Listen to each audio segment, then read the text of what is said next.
જય રાજગોર ઓફિશિયલ ચેનલમાં આપ સૌનું સ્વાગત છે। આજે આપણે એક એવા વિષય પર વાત કરવાના છીએ જે ખાસ કરીને ફાઇનલ યરના સ્ટુડન્ટ્સ માટે ખૂબ જ જરૂરી છે અને એ છે કેમ્પસથી કોર્પોરેટ જગત સુધીની સફર। સાચું કહું તો આ સફરની તૈયારી કરવી હવે કોઈ ઓપ્શન નથી પણ એકદમ અનિવાર્ય બની ગયું છે। તો ચાલો આ આખી વાતને આપણે ઊંડાણથી સમજીએ। કોલેજના છેલ્લા વર્ષમાં હોઈએ ને ત્યારે લગભગ બધા જ વિદ્યાર્થીઓ આમાંથી કોઈક ને કોઈક પરિસ્થિતિનો સામનો કરતા જ હોય છે। ખબર જ નથી પડતી કે કઈ દિશામાં કરિયર બનાવી છે। સેંકડો જગ્યાએ રિઝ્યુમ મોકલીએ પણ સામેથી કોઈ જવાબ જ ના આવે। ભણવામાં તો આપણે હોશિયાર હોઈએ પણ જ્યારે ઇન્ટરવ્યૂની વાત આવે ત્યારે તૈયારી ઝીરો હોય છે અને એ ચિંતા તો ખરી જ કે ઓફિસમાં કામ કેવું હશે, ત્યાંની અપેક્ષાઓ શું હશે। આમાં કોઈની ભૂલ નથી, આ એક સામાન્ય તબક્કો છે।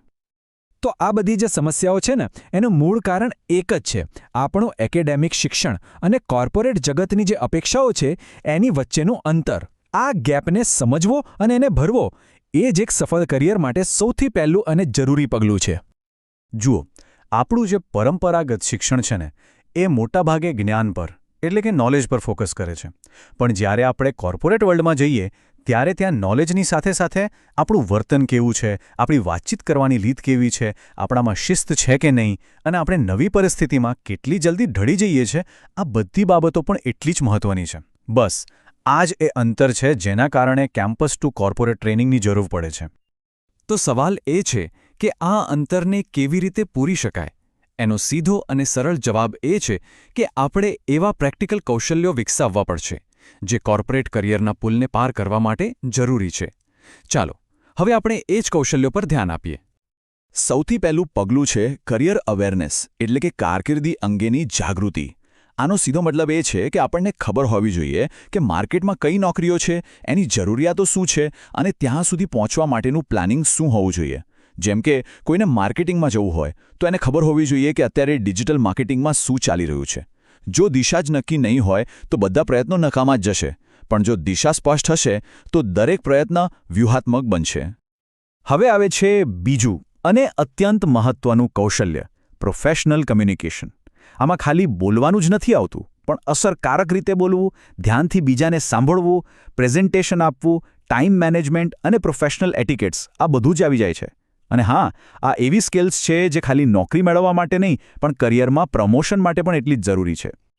સાવ સરળ શબ્દોમાં કહીએ તો આ ટ્રેનિંગ આપણને એ શીખવે છે કે કેવી રીતે બોલવું કે લોકો આપણને ધ્યાનથી સાંભળે, પોતાના વિચારોને આત્મવિશ્વાસથી રજૂ કરવાની અને કોઈપણ જાતના સંઘર્ષ વગર ટીમ સાથે મળીને કામ કરવાની આ એક કળા છે। ઓકે, તો હવે આગળનો સ્ટેપ શું? રિઝ્યુમની તૈયારી। જુઓ, ઇન્ટરવ્યૂની આખી પ્રક્રિયામાં એક સારો, વ્યવસ્થિત રિઝ્યુમ એ પહેલું અને સૌથી અગત્યનું પગલું છે। આ વાતને આપણે જેટલું મહત્વ આપીએ એટલું ઓછું છે। આ વાત મગજમાં બરાબર બેસાડી દેવા જેવી છે। તમારો રિઝ્યુમ જ તમારો પહેલો ઇન્ટરવ્યૂ છે। જો એ કંપનીને પ્રભાવિત કરવામાં સફળ રહ્યો તો જ બીજા રાઉન્ડ માટે દરવાજા ખુલશે। આ એવી પહેલી છાપ છે જેની બીજી તક ક્યારેય નથી મળતી। અને છેલ્લું પ્રેક્ટિકલ સ્ટેપ છે ઇન્ટરવ્યૂની તૈયારી। આમાં બધું જ આવી જાય છે, યોગ્ય કપડાં પહેરવાથી માંડીને પોઝિટિવ બોડી લેંગ્વેજ રાખવી, મોક ઇન્ટરવ્યૂ દ્વારા પ્રેક્ટિસ કરવી અને ગ્રુપ ડિસ્કશનમાં કેવી રીતે ભાગ લેવો, એ બધું જ। આ તૈયારી આપણને કોર્પોરેટ જગતની વાતચીતનો સામનો પૂરા આત્મવિશ્વાસથી કરવામાં મદદ કરે છે। તો આખી વાતનો સાર શું છે?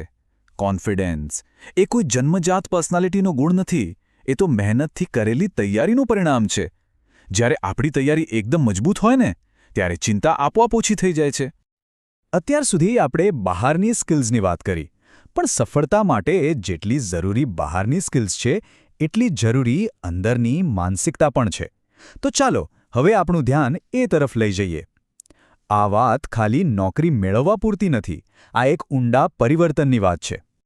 એટલે સાચો સવાલ એ નથી કે મને કઈ નોકરી મળશે, સાચો સવાલ એ છે કે હું કંપની માટે શું વેલ્યુ ક્રિએટ કરીશ। દાખલા તરીકે એક સોફ્ટવેર ડેવલપર ખાલી કોડ નથી લખતો, પણ એ લોકોની સમસ્યાઓનું સમાધાન કરે છે। આ એક જ સવાલ આપણને નોકરી શોધનારમાંથી પ્રોફેશનલ બનાવી દે છે।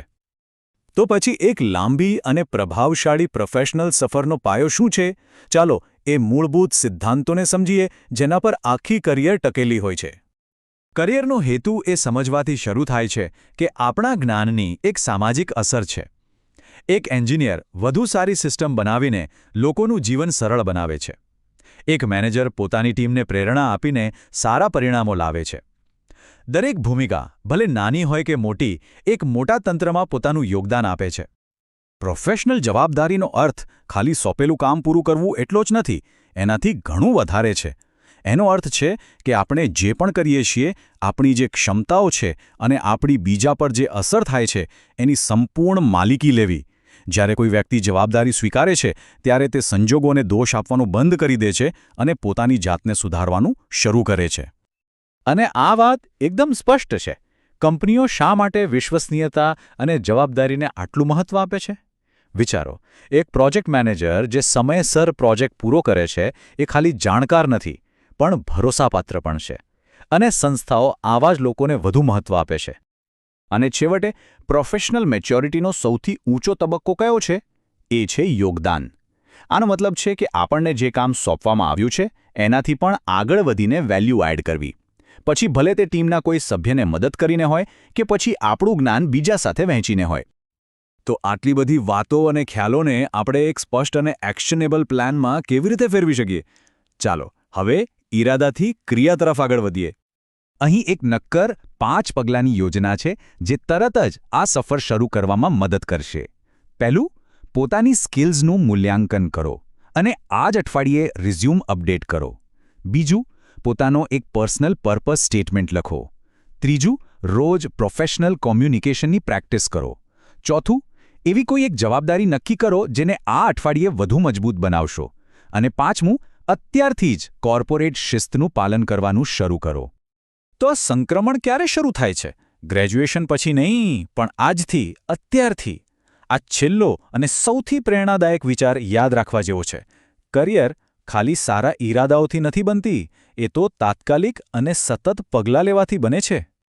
જો આજના સત્રથી કેમ્પસથી કોર્પોરેટની તૈયારીનું મહત્વ સમજવામાં મદદ મળી હોય તો જય રાજગોર ઓફિશિયલ ચેનલને લાઇક, શેર અને સબસ્ક્રાઇબ કરવાનું ભૂલતા નહીં. ચાલો આપણે બધા સાથે મળીને એવા પ્રોફેશનલ્સનો એક સમુદાય બનાવીએ જે સતત શીખે, વિકાસ પામે અને સમાજમાં એક અર્થપૂર્ણ યોગદાન આપે. આભાર.